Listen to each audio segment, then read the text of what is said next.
talk about digital delays. Now, digital delays vary wildly in complexity and how to use them. But in the past few years, there's some amazing floor units that come out that give you really great, simple to use, a lot of parameters that you can mess with, but all the really essential stuff are now on the floor, which a lot of times years before, say in the 80s and 90s, would be only available in a rack-mounted unit. So now a lot of companies like TC and Strymon and all these cool companies in Line 6 have put all those parameters on your floor pedal. So let's take a look at a digital delay.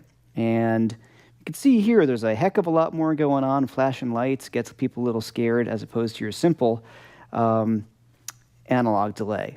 But let's go through each parameter. There's nothing to be scared of. It's basically the same thing, except we have a lot more functionality. OK, here, just from left to right, delay. That is the amount of delay time. As you can see, here's my flashing light that tells me how fast my delays are. As I turn this knob, oh, good, I'll talk about that button in a second. This knob changes tempo. So if I play a note, that's off, on. And faster delay or slower. That's basically just my delay time. Feedback is the amount of repeats. In other words, as many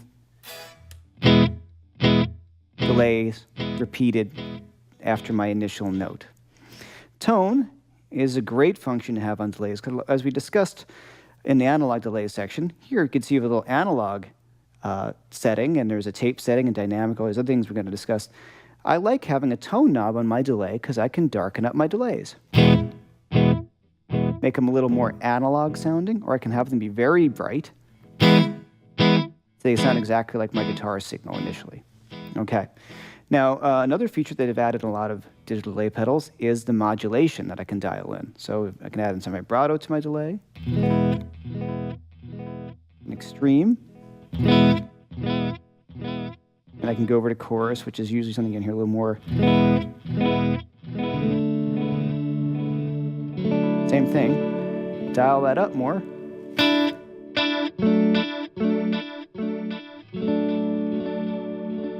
Nice option to have in a pedal, especially if you want to get some either two ways. I can use it super effecty and have a nice big washy chorusy sound under my reverbs or delays, as you'll hear, or I can make it nice and subtle. Now, effect level is just how loud the repeats and everything are.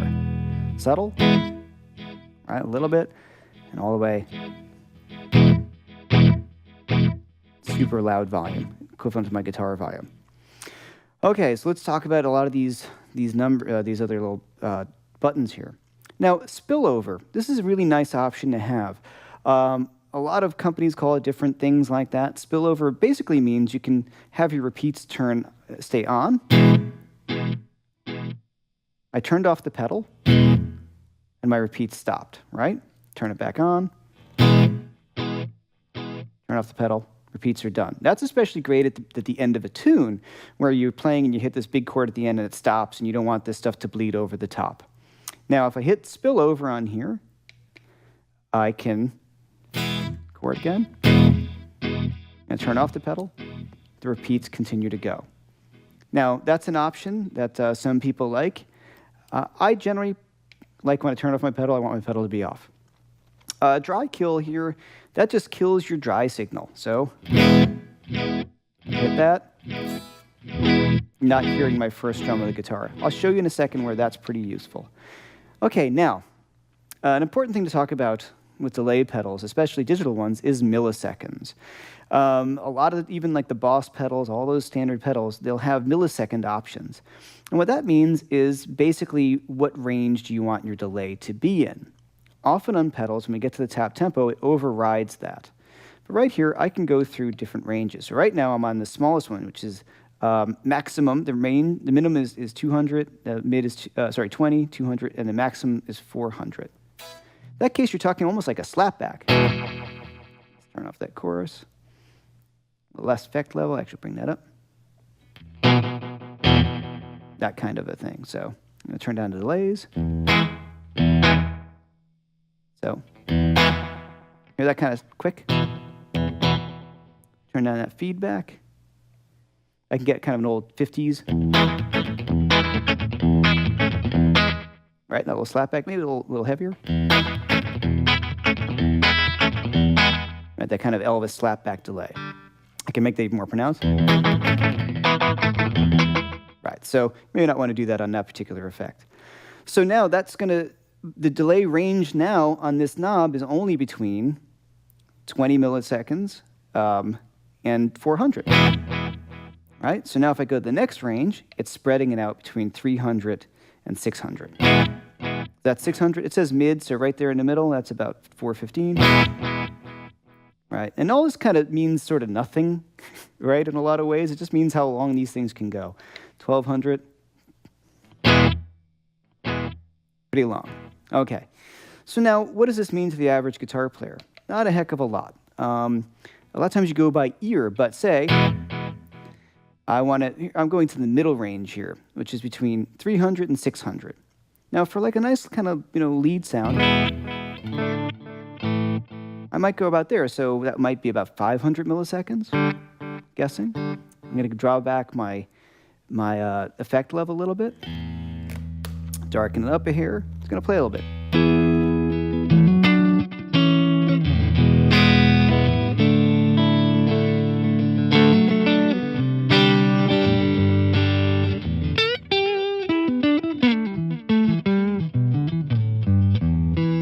Might turn back that effect level just a hair more.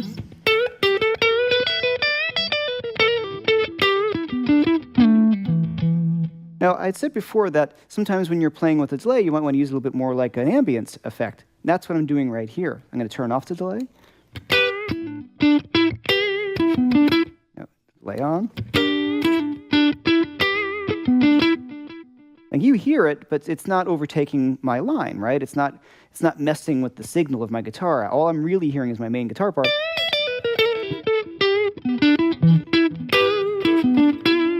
Of course, you can adjust maybe a little less effect, maybe a little darker, things like that.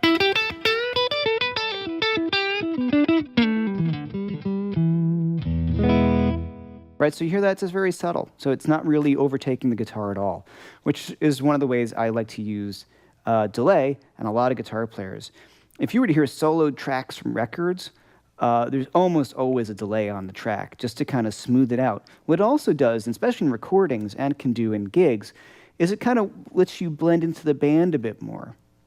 If you play in a trio, if you're the only guitar player, delays and reverbs are really, I think, essential because they give more of a spatial sound, more ambient sound to the band. It fills it out without having another instrument there. If you have a dry guitar sound, sometimes everything can sound too tight and too kind of dead. Some reverb or delay, in this kind of way of using delay, really helps to smooth out your guitar sound. And frankly, it makes it a lot more fun to play as a guitar player. I play in a trio a lot. I always like having a little bit of delay. It really kind of fills out the room quite a bit. Okay, now if we go back to the pedal, I'll show you some other things we can see. So we covered the range and all this. So now let's talk about type. Now, this is what I was referencing before. We can get this to sound like an analog delay. We're on studio delay right now, and that generally means a bright delay. Of course, we discussed I can change the tone and all that kind of stuff. But now I'm just going to hit this, change to analog delay. Now you hear how my delays already are darker. Well, you might ask a question. Well, why would I want a digital delay if I have an analog delay? We're going to get to that in a minute. A few things right off the bat, though, is your delay time. Digital delays usually don't go. Sorry, analog delays usually don't have that long a repeat. So that's a really nice feature to have in a digital delay with an analog sort of simulation. And then also, there you could add in a bit of that chorus. That high effect level, turn that down.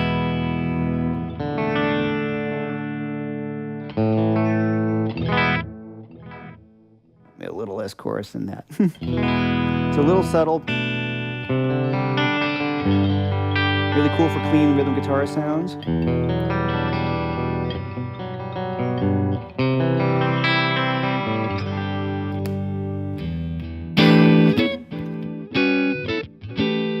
little less delay time.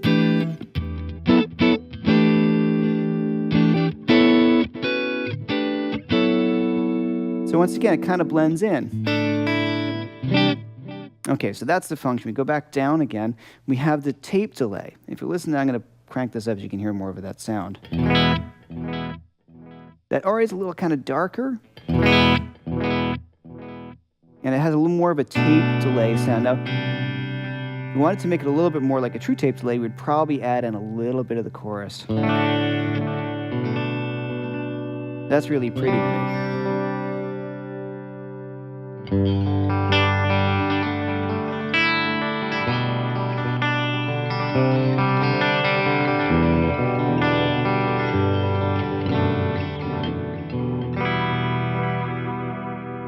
Pretty nice, right? All right, now dynamic delay is another mystery to a lot of people. This is a pretty cool function. What this will do is while you're playing, it'll drop the volume of the delay repeats, so you're not really hearing them that much, and when you stop playing, the delay level will come up. So I'll give you an example. All right, so I'm going to play a little bit. I'm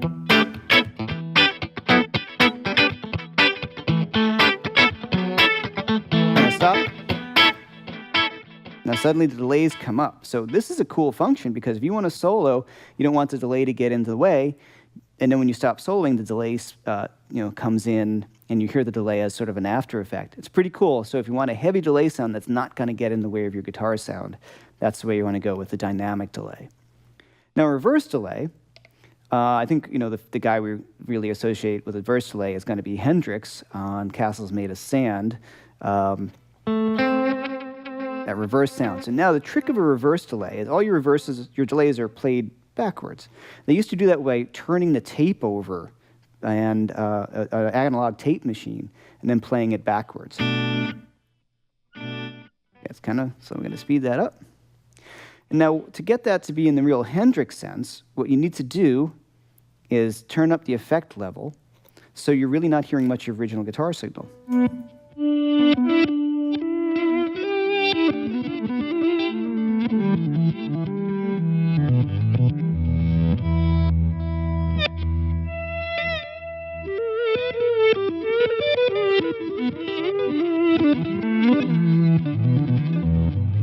So all I'm doing is really getting a wet guitar signal.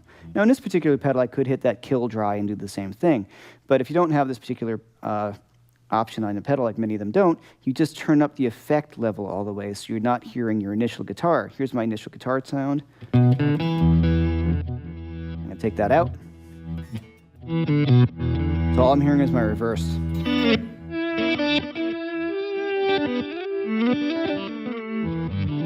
It's a really cool sound, especially when I get that Jimmy thing, which is a lot of fun. Also, I like it just as an effect. I can put, a delayed reverb in the back. Sorry, a reverse reverb in the back.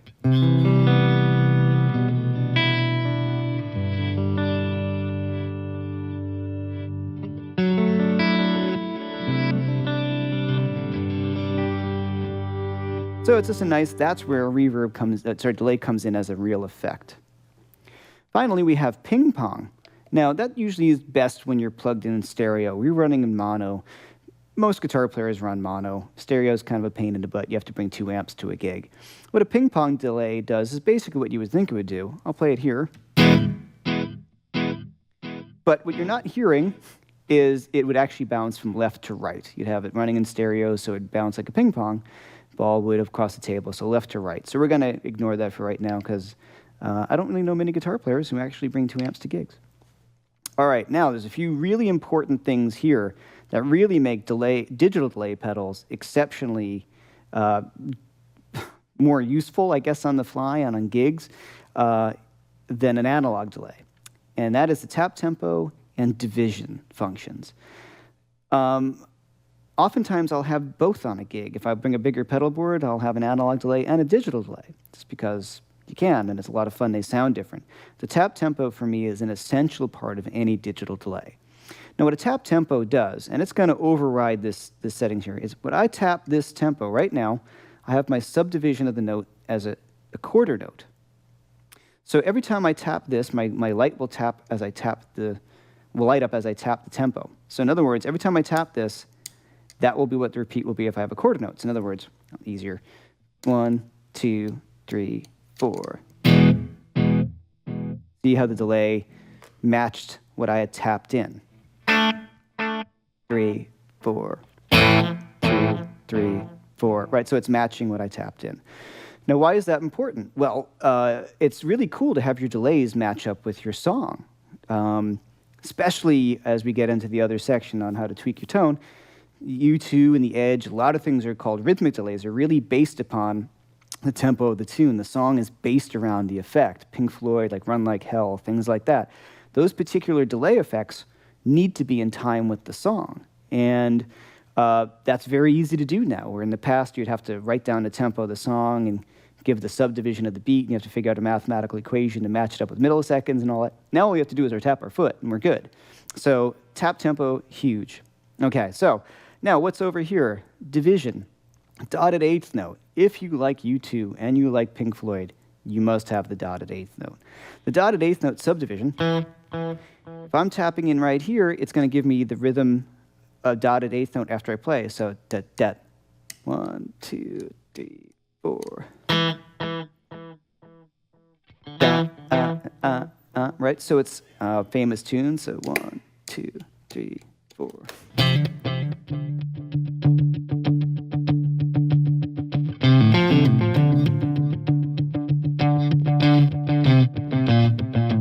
Right, so Pink Floyd, Run Like Hell. I was a little slow on the tempo there, but the great thing about a tap tempo is you could do it on the fly. 1, 2, 3, 4. Right? So I just change it.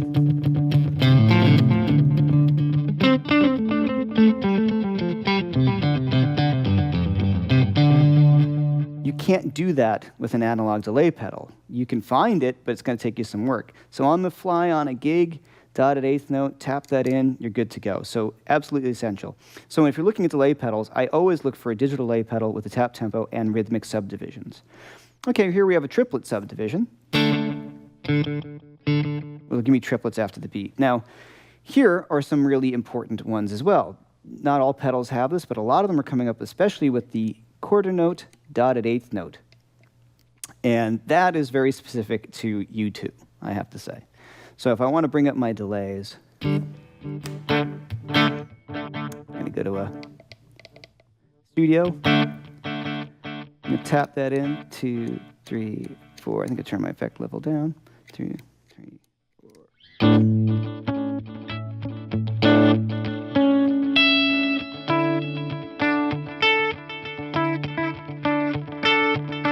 That kind of thing. If those two delays, and they're playing off of each other. Really big thing in the Edge's guitar sound.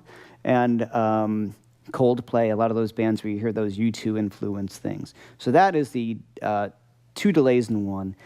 Rhythmic delays, one is a dotted eighth note, the other one's a quarter note, based upon your tap tempo. So once again, much more involved, but it's a great problem solver. I mean, I always use a digital delay, and I look for ones with all these kind of features on it, because once you sit down with it, it's really not that hard. Each parameter is fairly self-explanatory. You mess around with it, you get the handle on what it's going to be. The tap tempo and the rhythmic subdivision, for me, is essential to any digital delay unit you buy.